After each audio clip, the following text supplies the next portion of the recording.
Ok, continuamos. Entonces, después de haber introducido este seminario, vamos a estar hablando sobre con qué frecuencia debemos de calibrar nuestros instrumentos. Y en resumen, podríamos hablar de la frecuencia de calibración, los intervalos de calibración, de la manera que lo llamemos en nuestra industria. Un poco sobre mí en este caso, que estoy siendo su presentador. Mi nombre es Manuel Monteagudo, como ya dije. Soy el gerente del laboratorio acá en Phoenix Calibration. Formo parte del equipo de Phoenix Calibration desde 2016. He sido capacitado en mis otras entidades en diferentes aspectos y parámetros, algunos de ellos: presión, volumen, masa, longitud, estadísticas, análisis de incertidumbre, temperaturas y otras magnitudes. Soy técnico certificado por ASQ en calibraciones, Certified Calibration Technician. Además, soy instructor principal en capacitaciones de CCT, Advanced Calibration. También el instructor principal en calibraciones primarias. He sido consultor en múltiples procesos de auditoría para ISO 17025 y tengo más de 10 años de experiencia en el área de metrología, calibraciones, estadística, aceleramiento de la medición, entre otros. Algunas de las reglas que tenemos acá es, número 1, es importante que tengan sus micrófonos apagados. Por favor, asegúrense todos los asistentes de tener los micrófonos en mudo o en mute, como podríamos ya mencionar. Preguntas y respuestas, por favor las colocan en la parte de Q&A, en la parte inferior de la ventana. ¿Ok? Las preguntas van a ser respondidas al final de la presentación y deben llenar el pool de encuestas, por favor, al final, para saber cómo les pareció todo el seminario y además qué esperan de esto. Y déjenme ver, están diciendo algunos que escuchan bajo. Ok, algunos, todos se escuchan bajo. Déjame un poco más el volumen. Ok, me dejan saber si ha mejorado. Ok, entonces los certificados de asistencia van a ser emitidos por una participación activa de un 75%. Gracias por indicar que mejoró el audio. Excelente. Entonces, vamos a iniciar. Bueno, les decía, el seminario tiene un tiempo de duración aproximado de unos 40 minutos, así que esperamos poder transmitir la mayor cantidad de información durante ese tiempo. Nuestros objetivos, o primer objetivo, ¿qué es un intervalo de calibración?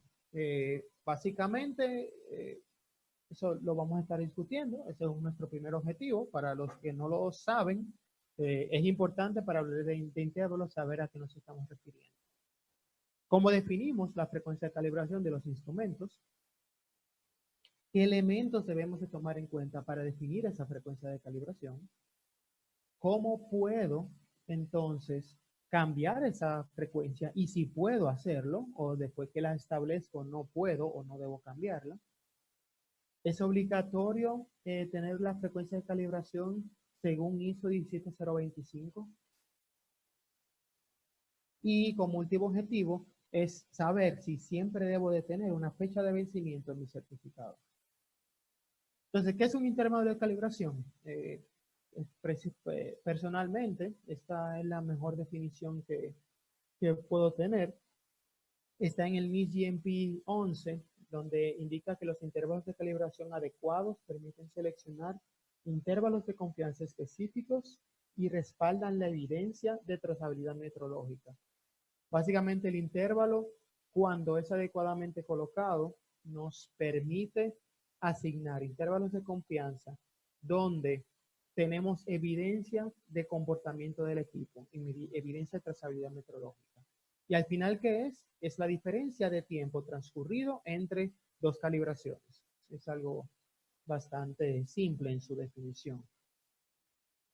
Algunas referencias de esto es que el ILAC G24 es una de las mejores referencias que tenemos para la determinación de intervalos de calibración. Tenemos el NCSL RP1, que es Establishment and Adjustment of Calibration Intervals. Tenemos de nuevo el NIST GMP 11, que también es una muy buena referencia para la asignación de intervalos de calibración. Aquí entonces vamos a tener unos cuantos white papers, un white paper de 1995 del ASQC, que es una de las conferencias que hace ASQ. El white paper sobre calibration intervals de 2005. Y por último, uno también del NCSL de 2006, Simplified Calibration Interval Analysis. Estas básicamente fueron las referencias utilizadas para generar todo el webinar y son las que activamente utilizamos también en nuestro laboratorio para la asignación de las mismas. Entonces, entrando en materia un poquito ya, ¿cómo definimos la frecuencia de calibración? Lo primero que debemos de tener es un intervalo inicial. Ese intervalo inicial lo definimos cuando no tenemos histórico del equipo. ¿Y a qué nos referimos con esto? Cuando usted compra el equipo nuevo, cuando acaba de llegar a su laboratorio, usted no sabe cómo el equipo se comporta. Por ende, usted debe de asignar un intervalo inicial. Ese intervalo inicial puede ser asignado de diferentes factores. Uno de ellos puede ser una recomendación del manufacturero, otro puede ser un procedimiento interno. Hay empresas que tienen procedimientos internos donde indican que todo equipo nuevo, sin histórico, puede tener 6 meses, 1 año, 2 años como intervalos de calibración iniciales. Ya en adelante vamos a hablar un poquito de exactamente cuáles son las mejores prácticas para definir cuál es ese tiempo, pero como intervalo inicial, cuando no se tiene histórico, siempre, casi en el 90% de los casos, la mejor recomendación es la recomendación del manufacturero, porque fuera de cómo trabajen, de cómo ustedes lo utilicen en su empresa, quien más conoce ese equipo, de cómo se va a estar comportando durante cierto tiempo, es el manufacturero, así que es la primera recomendación para los intervalos iniciales.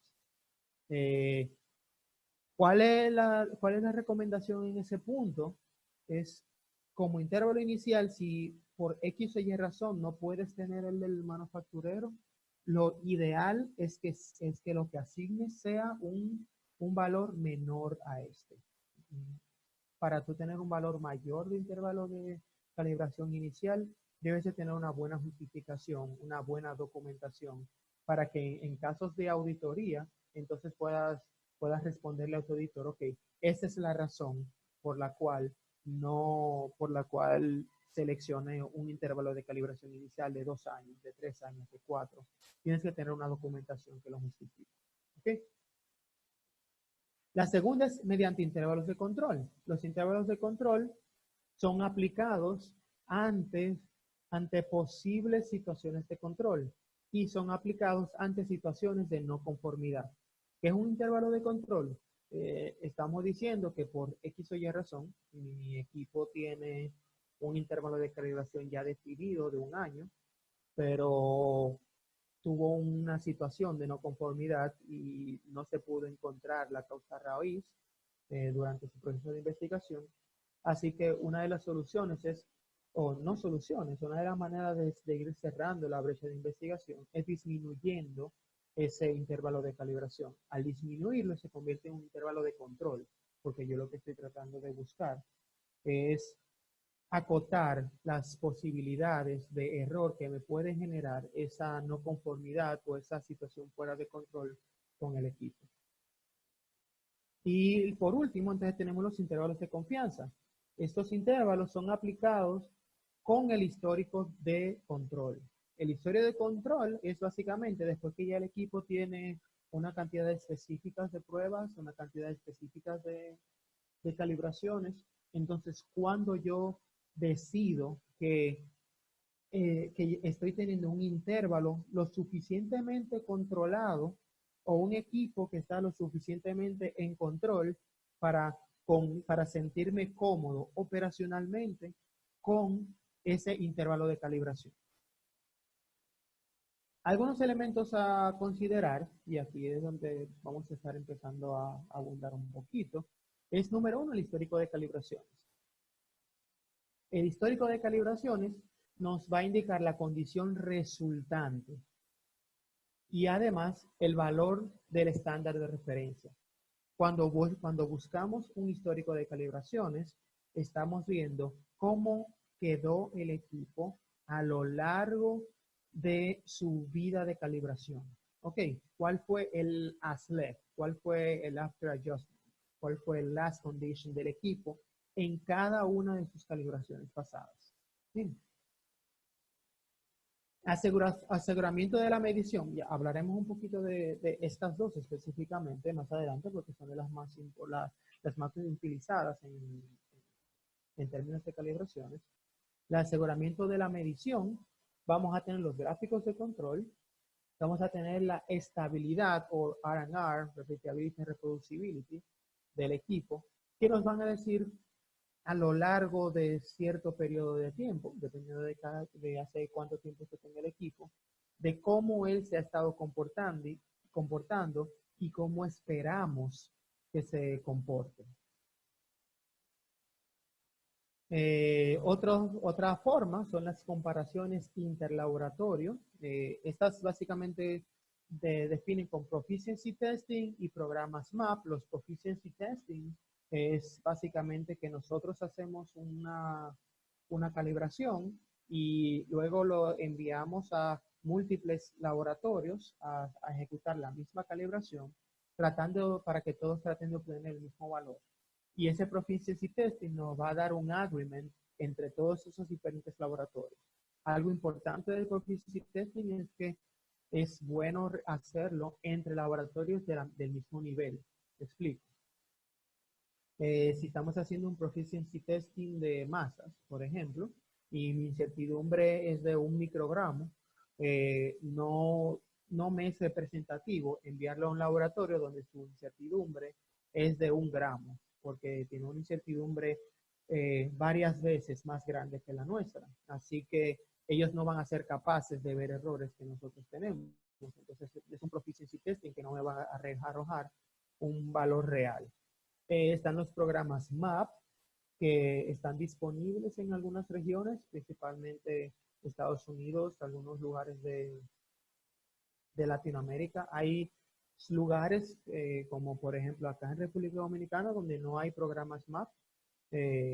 Así que es básicamente donde esté disponible, es bueno utilizarlo porque eso te da confianza en los resultados que estás obteniendo de tus calibraciones. Y al tener confianza en esos resultados de calibraciones, aseguras también la confianza en tus equipos. Al tú tener más confianza en tus equipos, entonces puedes incrementar o manejar tus intervalos de calibración según tu necesidad.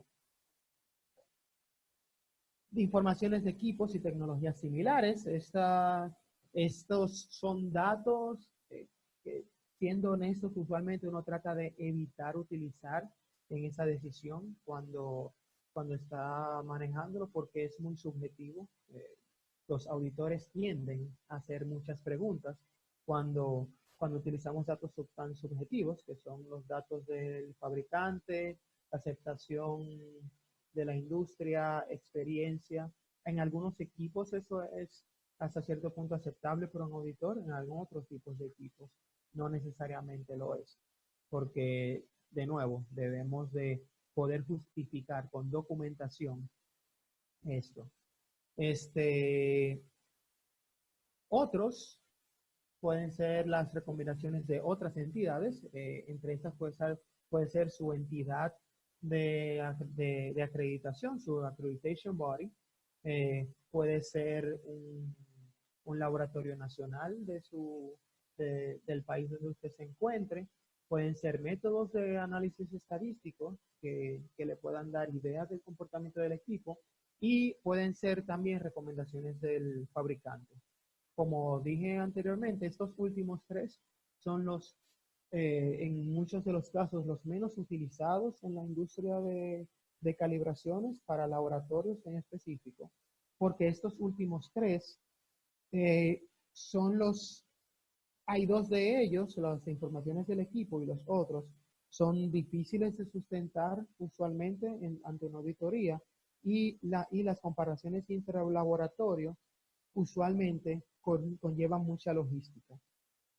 Y esa logística, aunque es un requerimiento de la norma, esa logística usualmente se lleva para dar tracking del aseguramiento de la medición, pero no tan, no tan recurrentes como para generar un gráfico de control de un equipo en específico.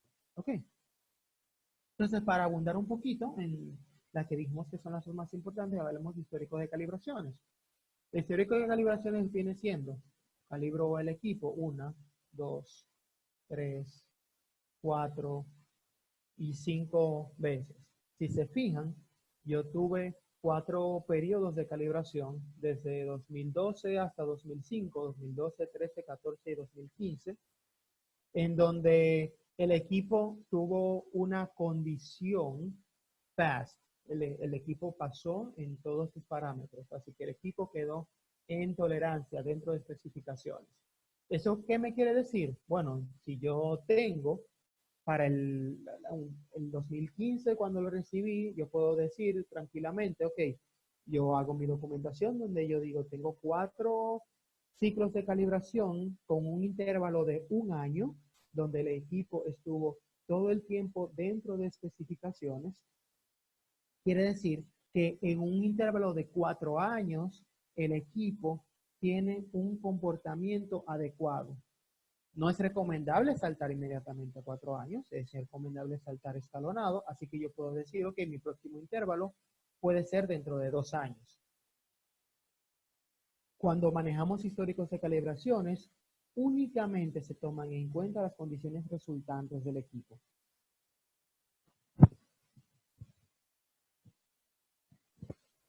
No se toma en cuenta el valor que tuvo el equipo, sino se toman en cuenta las condiciones resultantes. Y esas condiciones resultantes se comparan contra la tolerancia, los errores máximos permitidos, y no deben de ser variantes entre los intervalos. ¿A qué nos referimos con que no deben ser variantes? Sencillo. Si entre 2012 y 2013 tuvimos una tolerancia de 10 voltios, entre 2013 y 2014 tuvimos una tolerancia de 10 voltios, el equipo estuvo bien.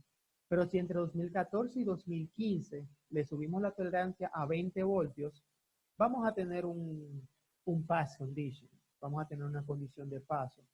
Sin embargo, si el equipo en realidad su desviación fue de 15, no tuvo un pass condition porque cambiamos la tolerancia, cambiamos el máximo error permitido, pero comparado con los otros 2 ciclos anteriores, el equipo tuvo un out of tolerance, lo que quiere decir que no fue estable. Su estabilidad cambió porque cambiamos las especificaciones. Al cambiar las especificaciones, ya lo que llamamos histórico de esos 4 años anteriores se reinicia en el momento de que cambias esas especificaciones, porque es tan simple como que las condiciones son diferentes. Al ser diferentes, tiene que ser evaluado de manera diferente. Bien. Y si vas a incrementarla, tienes que tener en cuenta que le estás incrementando basado en cuáles especificaciones. Porque si la incrementas basado en 10, entonces el equipo evidentemente está mal. Si le incrementas basado en 15 voltios, entonces tienes que continuar haciéndolo de 15 voltios para luego bajarlo a 10 voltios, esa tolerancia nueva vez, si en algún momento puedes volver a hacerlo. Entonces tienes que tener pendiente, ok, si le estoy bajando, ya yo no puedo usar los 2 años que incrementé. Voy a tener que utilizar, en vez de 2 años, voy a tener que utilizar 1 año o menos tiempo hasta que yo vuelva a tener confianza en ese valor que fue en ese valor de tolerancia que estoy aprobando. ¿Ok?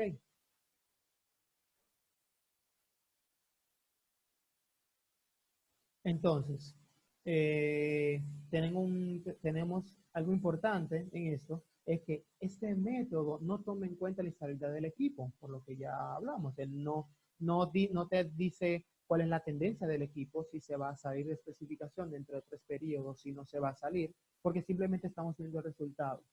Ahora, un laboratorio acreditado es algo importante en este proceso. ¿Por qué? Si el laboratorio no está acreditado, entonces en su scope puede que no tenga ese parámetro como un parámetro acreditado, que haya sido auditado, que haya sido validado, para que ese laboratorio pueda ejecutarlo. Por ende, la confianza en esos resultados cambia. Si no tenemos confianza en los resultados, entonces no podemos tener confianza en los intervalos definidos a través de esos resultados. Es algo muy importante que ese laboratorio esté acreditado. Algunas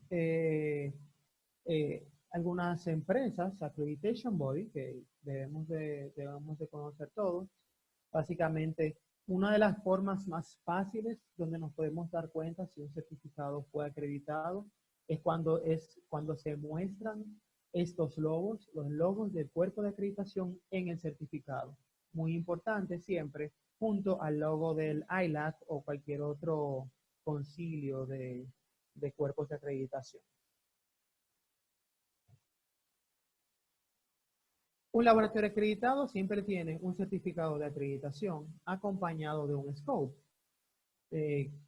Como dije anteriormente, tenemos que ver que el laboratorio es acreditado, pero también es igual o más importante que ese laboratorio esté acreditado en el parámetro que nosotros estamos probando. Si no está acreditado en ese parámetro, entonces quiere decir que ese laboratorio no tiene la capacidad o capacidad para hacer esa calibración, para ejecutarla, para dar resultados confiables con niveles de errores aceptados por la industria. Así que no solamente debemos ver que el laboratorio sea acreditado, sino también que el parámetro que nosotros necesitamos probar, que ese parámetro en específico esté dentro de su scope de acreditación con un valor de CNC o un nivel de error aceptable para el proceso que estamos ejecutando y para la tolerancia del equipo que estamos probando. Luego tenemos ahora aseguramiento de la medición. El aseguramiento de la medición lo llevamos de diferentes maneras. El rastreo del valor reportado, en este caso, a diferencia de cuando es histórico, con histórico solamente vemos el resultado, pero con el aseguramiento de la medición buscamos rastrear específicamente el valor, cuánto dio.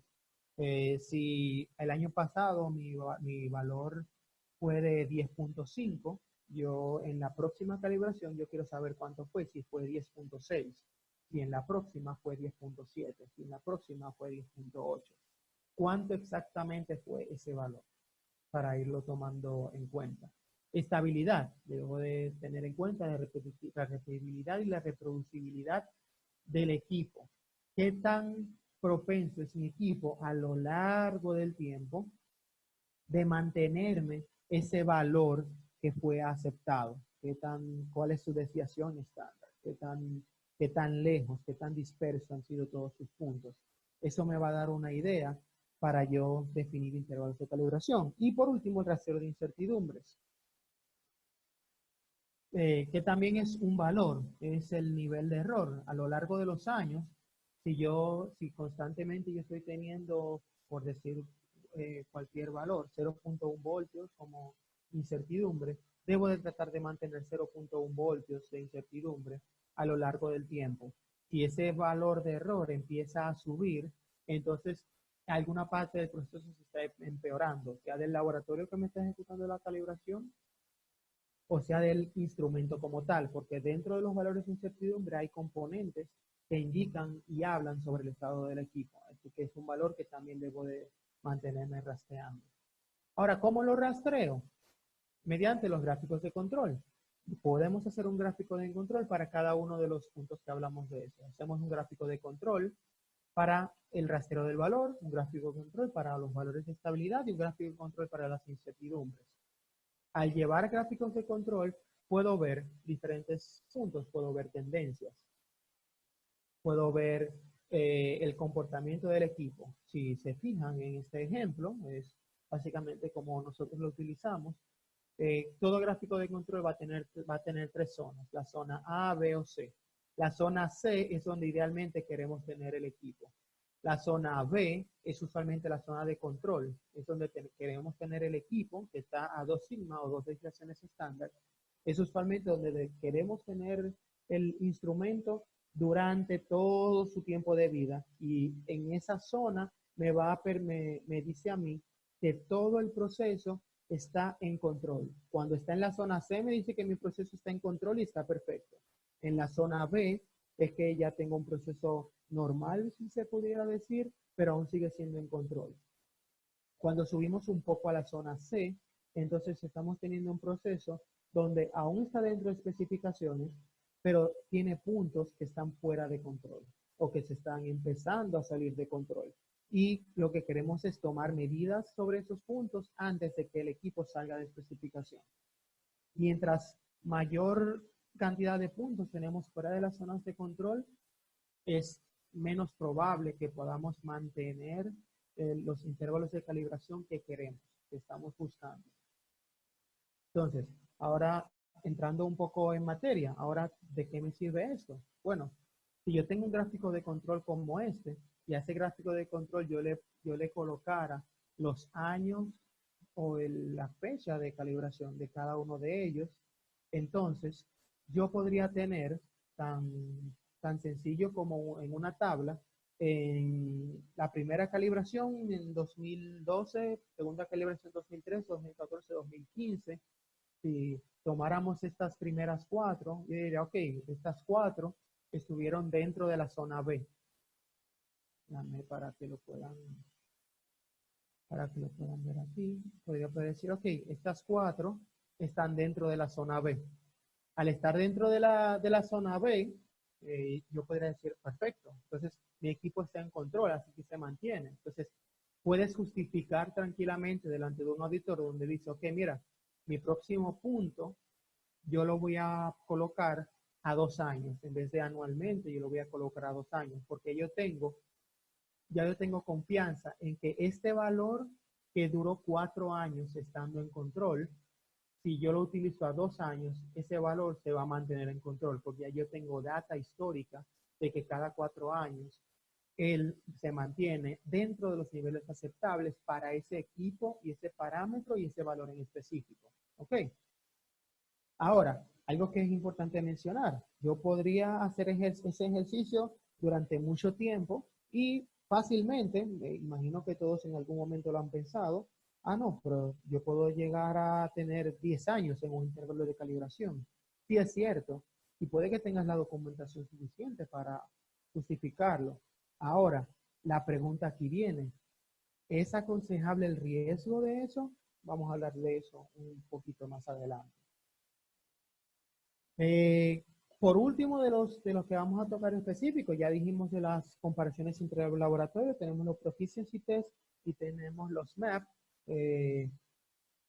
Los Proficiency Test ya creo que abundé un poco acerca de ellos. Son pruebas que haces entre diferentes laboratorios o entre tus técnicos. Puedes también hacer Proficiency Test entre tus técnicos para evaluar cómo están entre ellos. Pero esto al final, el resultado que te da un Proficiency Test es qué tan en control está tu proceso. Y si tu proceso está en control, entonces tu estándar puede estar en control.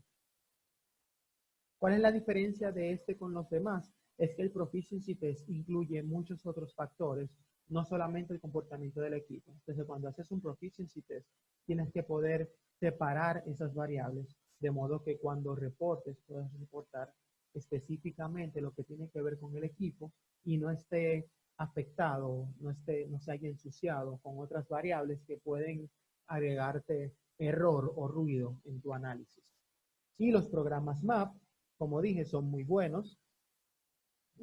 Sin embargo, es difícil llevar en cortos periodos porque los programas MAP son emitidos por empresas que se dedican a eso y hay muchas en Estados Unidos.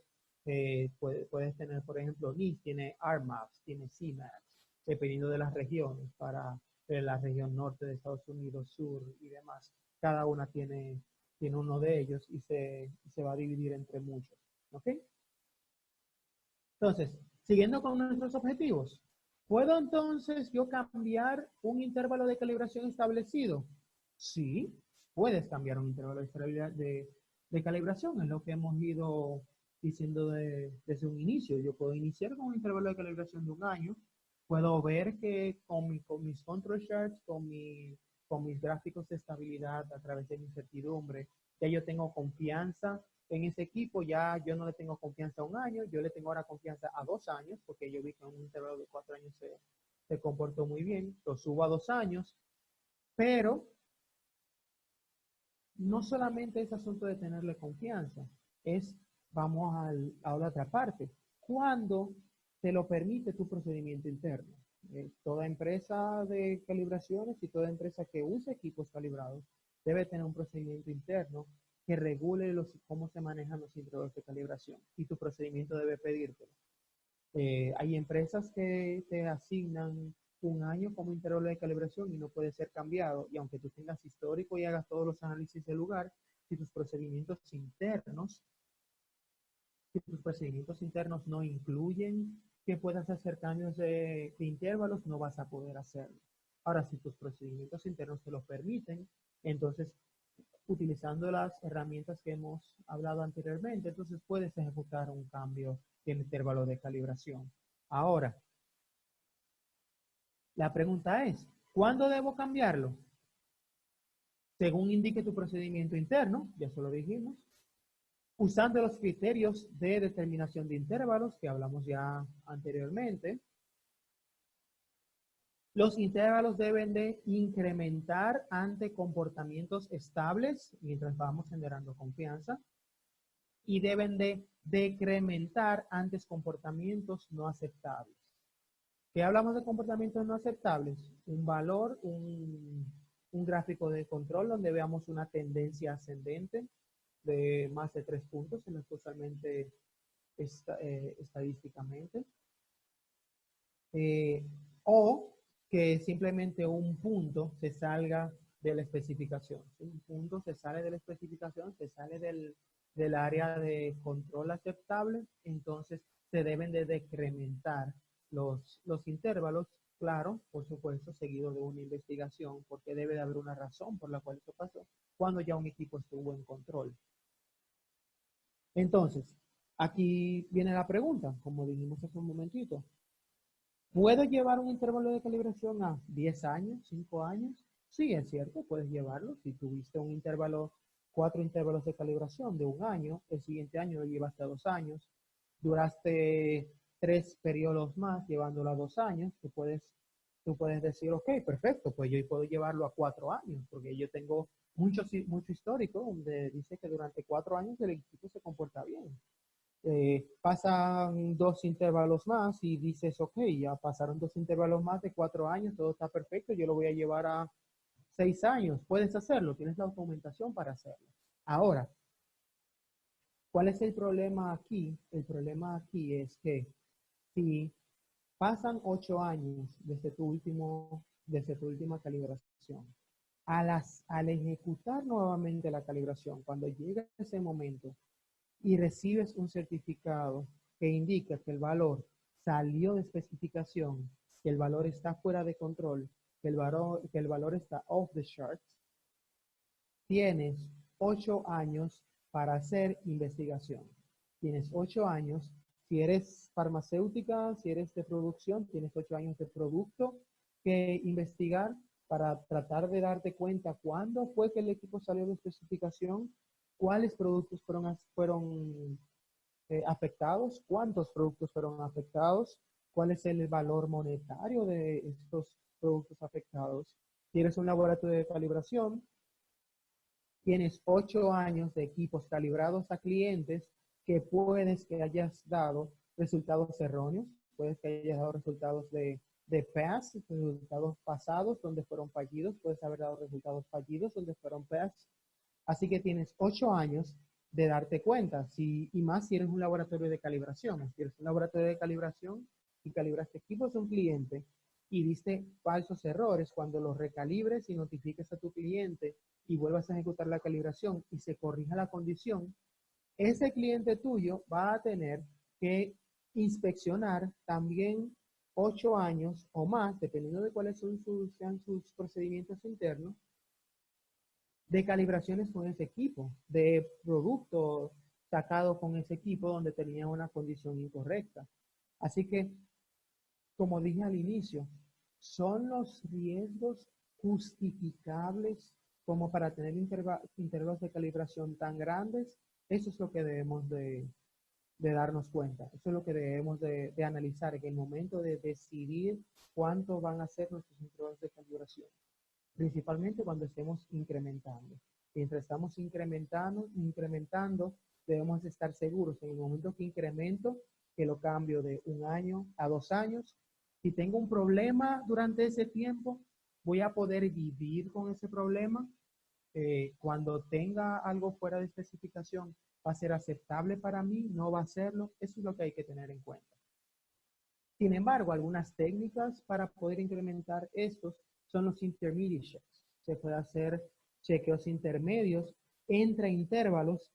¿Para qué? ¿Con qué fin? El fin sería, ok, tengo un intervalo a 2 años, pero si tengo algún problema, yo no quiero investigar 2 años, entonces yo hago un chequeo intermedio, donde tal vez no hago una calibración completa, pero sí verifico puntos específicos que yo utilizo en mi proceso, simplemente para ver qué tan bien está mi equipo. Cuando hago esa prueba, entonces si tengo un problema en el momento de calibración, ya yo sé que solamente debo de investigar desde mi último intermediate check hasta la fecha de calibración. No necesito investigar 2 años. Y eso va a depender, claro, de cada equipo y de si sus procedimientos internos te lo permiten. Usualmente en empresas muy reguladas, como son, por ejemplo, las farmacéuticas, prefieren hacer las calibraciones completas porque no necesariamente tienen cotejado cuáles son los valores o el rango del equipo que va a usar. No pueden arriesgarse a tener algo fuera de especificación durante un tiempo prolongado, porque las consecuencias de eso pueden ser mayores que el simplemente ejecutar la calibración. De nuevo, es un análisis de riesgo. Tenemos que poder analizar si el riesgo es suficiente como para incrementar los intervalos de una manera donde cuando pase el problema se convierta en algo inmanejable. Pero, ¿es posible? Sí es posible. Podemos incrementar o decrementar nuestros intervalos.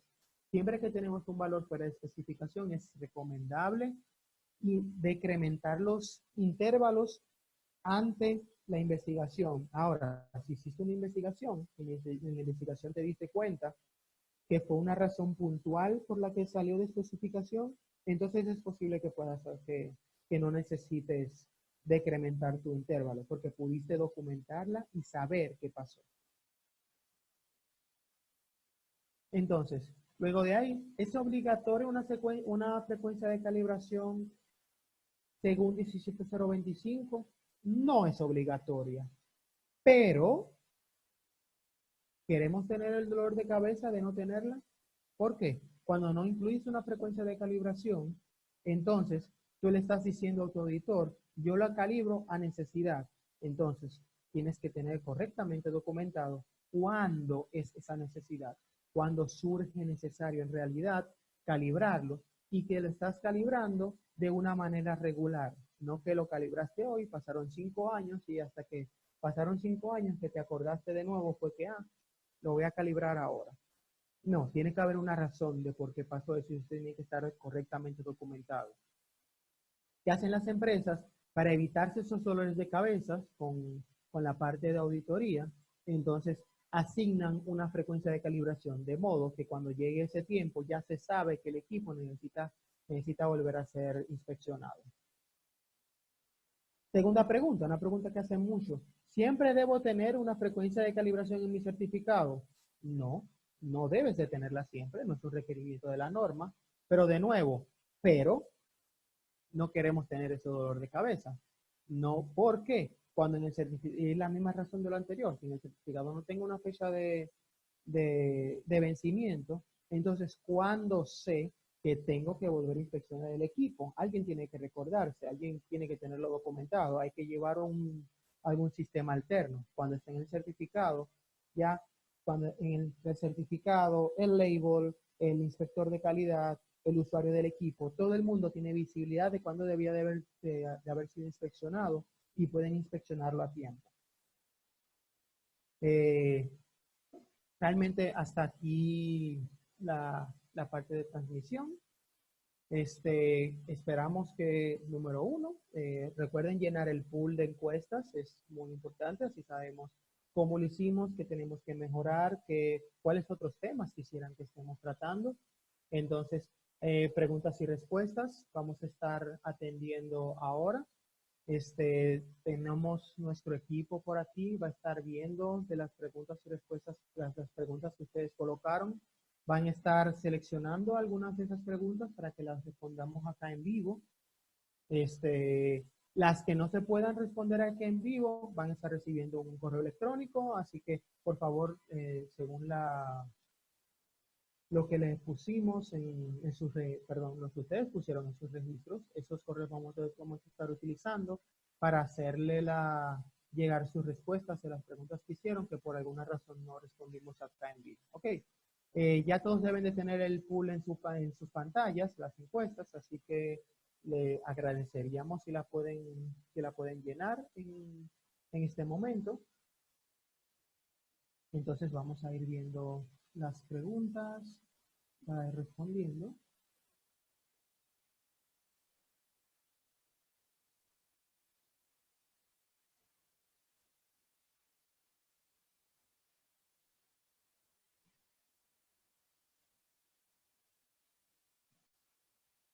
Ok, bien. Número uno. Pero si ese equipo está en un punto crítico de control, sería pertinente con relación al histórico de calibraciones hacerlo 2 años debido a que algunos auditores entienden que se tiene que tener el mismo ciclo de certificaciones. Si, ya, para tratar de entender bien la pregunta, si el equipo está en un punto crítico de control, cuando hablamos de un punto crítico, asumo que es que el valor está muy cerca de salirse del área de control, así que todavía no ha salido, pero está dentro del área de control. Entonces, ¿puedo hacerlo 2 años después? Si está dentro, sí, sí puedes hacerlo.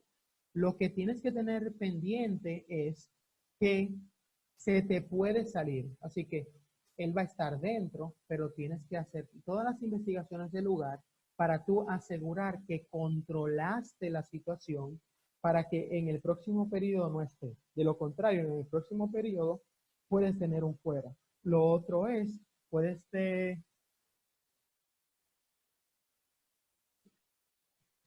lo contrario, puedes tener una, una secuencia estadística. Y una secuencia estadística es que tienes que ver los 2 puntos anteriores. Si tus 2 puntos anteriores muestran una secuencia de ascenso, entonces ahí el auditor te va a decir, pero mira, tú tienes los 3 últimos valores han estado en puntos ascendentes. El cuarto va a estar en un punto ascendente. Entonces ahí sí es una razón donde tú dirías, ok, no puedo hacerlo porque yo sé que el último punto va a estar fuera. Ahora, si ha tenido un comportamiento regular, donde no ves comportamientos ni ascendentes ni ascendentes, no ves ninguna tendencia, entonces tú puedes decir, ok, eso es un punto de los que están en los extremos, pero todavía está en control. Entonces ahí sí puedes hacer la extensión que se necesita. Entonces, segunda pregunta, ¿cuántas calibraciones considero para el uso de histórico de calibraciones? Esa pregunta ya la respondimos pero ya para abundar un poco, no hay una norma establecida de cuántas calibraciones se necesitan para el histórico, pero lo que es justificable es cuando ya tú tienes al menos la misma cantidad de calibraciones y que en tiempo sumarizan por lo menos el doble o más de el intervalo que vas a asignar. Me explico. Con tu haber calibrado un equipo, 2 calibraciones, cada una de 1 año, no te justifica para tú colocarle 2 años, porque tú solo probaste que él puede mantenerse durante 2 años, no probaste que puede mantenerse durante 2 años de manera continua. Así que tú necesitas probar que él es capaz, probando los 2 años y 2 años, o sea, 2 intervalos de 2 años, si él es capaz de mantenerse. Entonces, para tú llevarlo a 2 años, la recomendación sería que tú tengas 4 intervalos de 1 año para tú poder llevarlo a 2 años. De modo que ese intervalo nuevo que estás colocando ya está comprendido y comprobado en tu histórico de calibraciones previo. Espero que eso haya respondido a tu pregunta, Ana. Número 3, un equipo que cada año se calibra sale a veces fuera de tolerancia. ¿Es recomendable bajar el tiempo de calibración? Sí, es recomendable bajar el tiempo de calibración. ¿Por qué? Porque si a veces se está saliendo de especificaciones, quiere decir que hay factores que lo están sacando de control. Y si hay factores que lo están sacando de control, entonces no los estás manejando. Y si no los manejas, entonces no los conoces. Si no los conoces, no puedes mantener un intervalo de calibración. Si acortas ese intervalo de calibración, puedes empezar a investigar dónde y en qué punto es que se está saliendo de especificación y por ende corregir la situación si es corregible o darte cuenta si tal vez no tienes el equipo adecuado para la tarea que lo estás ejecutando. Ejemplos de programa MAP. Bueno, ejemplos hay muchos. Los que nosotros más conocemos son los de Estados Unidos, específicamente del NIST.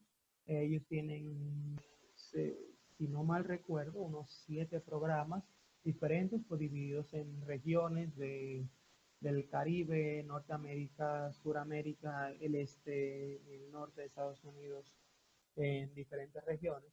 Pero es algo tan sencillo como en tu entidad, tu entidad, tu accreditation body, o quien te haga tus consultorías de calibraciones, quien te haga tus auditorías en ISO, sea 9001, sea 16025, puedes preguntarles a ellos cuáles son las entidades que tienen programas MAP activos en tu región. Y ellos deben de tener el listado de esas entidades porque deben de estar registrados con ellos. Ok, si hay una norma que determine los tiempos de calibración, ¿se puede cambiar el intervalo? Ok, número 1, no existe ninguna norma que determine tiempos de calibración. Este es el número 1. Ok, habiendo dicho eso, los tiempos de calibración hay como si ven la parte de referencias de la presentación que hablé al inicio. De hecho, déjame buscarlo. Acá. En esta parte, estos documentos son referencias que te dan guidelines para determinar y ajustar los intervalos, pero no son normas, porque no existen normas específicas para esto. Hay white papers, existen procedimientos que han escrito algunas entidades, existen buenas prácticas para ello, pero no existe una norma específica para determinarlas. Entonces, ¿se puede cambiar el intervalo? Sí, puedes cambiar el intervalo, como lo dije anteriormente. Solo tienes que tener documentado cuáles fueron las razones de tu cambio. Y si las tienes documentadas y hacen sentido, tu auditor te va a validar eso y te lo va a aceptar sin ningún tipo de objeción mayor. En el caso de los set de pesas para balanzas analíticas, ¿se puede extender el periodo de calibración? Sí puede ser extendido porque no importa el tipo de equipo que sea, todos pueden ser extendidos mientras tengan ese monitoreo que indicamos, mientras tengan la documentación indicada, mientras tengan el análisis correcto, pueden ser extendidos, como también pueden ser reducidos en caso de que sean necesarios. En el caso de las pesas, si quieres algún ejemplo específico, parte de ese seguimiento, de esos valores, de esas masas, tienes que tener en cuenta también el uso de ellas. Aunque el uso va a estar directamente relacionado con el valor que tengas llamado de ellas, porque Si las usas incorrectamente, por ejemplo, las pesas sabemos que no se deben de tocar con las manos. Si constantemente las tocas con las manos, las dejas caer y demás, en algún punto se te van a salir de especificación, dependiendo de la tolerancia o la clase de estas pesas. Así que puedes extenderlo, sí puedes extenderlo.